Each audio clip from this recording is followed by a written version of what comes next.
始動搖，自細肯聽教，笑容何其重要，容讓是禮貌，道歉不可缺少。累了，一盞燈只好熄滅了。一粒星顯得更寂寥，難道我寧願他人好？最後連想講出感覺亦怕很無聊，存在亦變得多麼少。誰會喜歡聽我吐苦水？想要的如何爭取？試一口拒絕到底有沒有罪？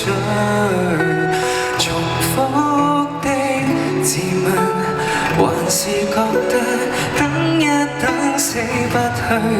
能耐耗直到幾多歲？留住笑面，結果將裡面粉碎。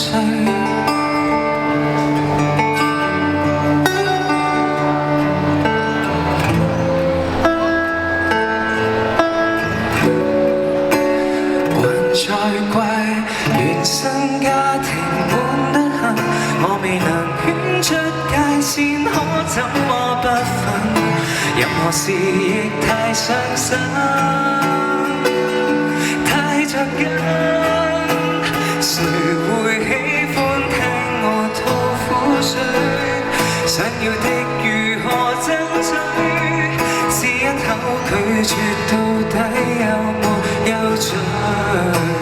重複的自問，回頭又覺得不說更加乾脆。能耐耗直到多麼氣餒，留住笑面，偏偏一切沒興趣。為了可以留住身邊的人，磨平到懷疑着人生。徘徊在世上有什麼好興奮？當我看着遠方那麼灰暗，眼前全是內疚感，不吸引。還有一種感覺更空虛，來到這種感覺太唏噓。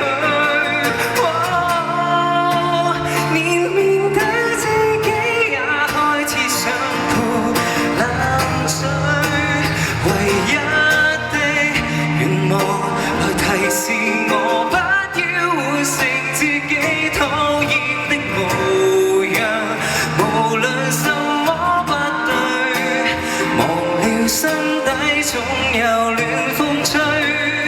不要哭，為何不溫柔 say hi？